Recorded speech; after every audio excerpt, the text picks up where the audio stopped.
ঠিক এই মুহূর্তে আমি যুক্ত হয়েছি টাঙ্গাইলের মধুপুর থেকে। এই মধুপুরটি হচ্ছে টাঙ্গাইলের সর্বোত্তরের একটি উপজেলা, যেটি বাংলাদেশের বিভিন্ন প্রান্তের এই যানবাহন চলাচল করে থাকে। আপনারা জানেন মধুপুরে আনোয়ার চত্বর থেকে কিন্তু ময়মনসিংহ এবং জামালপুর এবং টাঙ্গাইলের দূরত্ব কিন্তু প্রায় সমান, প্রায় 48 কিলোমিটার।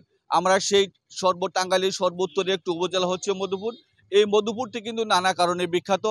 যোগাযোগ, অর্থ বাণিজ্য এবং কৃষিক্ষেত্রেও কিন্তু একটি বৈচিত্র্য রয়েছে। আমরা সেই মধুপুর থেকে যুক্ত হয়েছি। আমাদের আজকের এই সারা দেশে যে ঠিক আওয়ামী লীগ যে শাটডাউন রেখেছে সেই পরিস্থিতি জানাবো আপনাদেরকে। আমরা সকাল থেকে লক্ষ্য করেছি এই মধুপুরের বিভিন্ন পয়েন্টে কিন্তু আইন শৃঙ্খলা বাহিনীর এই সক্রিয় ছিল, তারা বিভিন্ন পয়েন্টে ঠিক তাদের টহল ছিল।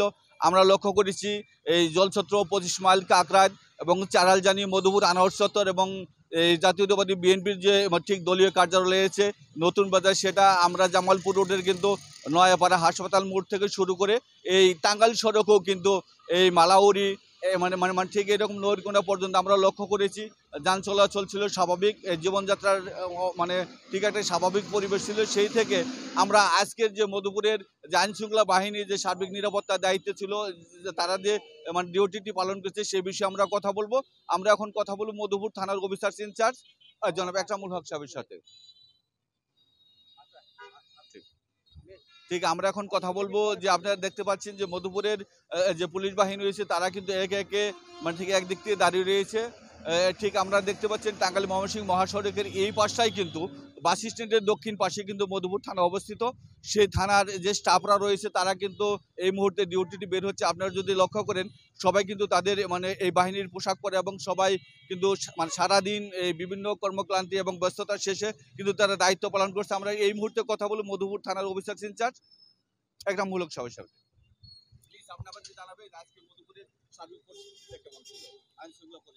জি, আসসালামু আলাইকুম। নিষিদ্ধ ঘোষিত আওয়ামী লীগ কর্তৃক এই শাটডাউন কর্মসূচিতে আমরা আমাদের মধুপুর সহ টোটাল টাঙ্গাইলে আমরা প্রায় 800 ফোর্স আমরা তাদের এই প্রোগ্রামকে নস্যাৎ করার জন্য আমরা সর্বত্র প্রস্তুত আছি। আমাদের মধুপুরে আমরা সকাল 8টা থেকে আজকে, কালকে এবং পরবর্তী নির্দেশ না হওয়া পর্যন্ত আমরা সবসময় প্রস্তুত আছি। যে কোনো উদ্দেশ্যকে, এই দেশকে রক্ষা করার জন্য যে কোনো উদ্দেশ্যকে, আমরা খারাপ উদ্দেশ্যকে আমরা নস্যাৎ করে দেওয়ার জন্য আমরা প্রস্তুত। আমরা মধুপুর থানায় বিভিন্ন আমাদের সিভিলের টিম আছে, হুন্ডা মোবাইল আছে, চেকপোস্ট আছে, বিভিন্ন গাড়িতে ডিউটি আছে। আমরা সর্বত্র সতর্ক আছি, যে কোনো পরিস্থিতি আমরা মোকাবিলা করার জন্য প্রস্তুত। ধন্যবাদ আপনাকে। আপনি নিজে হয়তো দেখতেছেন যে অন্যান্য দিনের মতোই এবং আরও মনে হয় বেশি হচ্ছে, অন্যান্য দিনের মতোই যান চলাচল স্বাভাবিক আছে। বাংলার মানুষ এখন কোনো লকডাউন শাটডাউনকে বিশ্বাস করে না। তারা তাদের স্বাভাবিক জীবনযাপন করার জন্য তারা সবসময় প্রস্তুত এবং সাধারণ জনগণও সেই ফ্যাসিস্ট সরকারের বিরুদ্ধে অবস্থান নিয়েছে আমার বিশ্বাস। যেমনটি জানাচ্ছিলেন যে মধুপুরের এই যে সার্বিক পরিস্থিতি, আইন শৃঙ্খলা পরিস্থিতি, সেটা কিন্তু স্বাভাবিক এবং একটি সুশৃঙ্খল। তারা দায়িত্ব পালনে কিন্তু অটুট রয়েছে এবং যে কোনো নস্যাৎকে তারা থানারই আরেকজন কর্মকর্তা রাসেল সাহেবের সাথে। আপনি এই মাঠ পর্যায়ের শহর পাশে গ্রামের মাঠ পর্যায়ের পরিস্থিতিটা কেমন?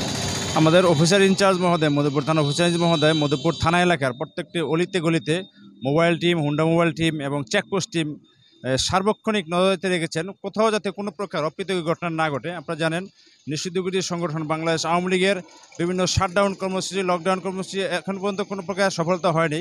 এই মধুপুর মাটিতে আমাদের অফিসার ইনচার্জের নেতৃত্বে প্রত্যেকটা অলিতে গলিতে পুলিশ পদচারণা করে যাচ্ছে, কোথাও কোনো প্রকার অপ্রীতিকর ঘটনা যাতে না হয় সেজন্য প্রত্যেক পুলিশ সদস্যকে নির্দেশনা দেওয়া আছে। আপনারা যেখানে দাঁড়িয়ে আছেন সেখানে দেখছেন অসংখ্য গাড়ি চলতেছে। লকডাউন এবং শাটডাউনের কোনো প্রকার পরিস্থিতির প্রভাব এখানে নেই, এখন আর হবেও না ইনশাল্লাহ। আমাদের অফিসার ইনচার্জ এবং এসপি স্যারের সুনির্দিষ্ট নির্দেশনায় মধুপুরে এবং সমগ্র টাঙ্গাইলে আইন শৃঙ্খলা স্বাভাবিক আছে এবং স্বাভাবিক থাকবে ইনশাল্লাহ। যেমন এই ছিল আমার কাছে সর্বশেষ টাঙ্গাইলের মধুপুর থেকে হাবিবুর রহমান, এশিয়ান টেলিভিশন।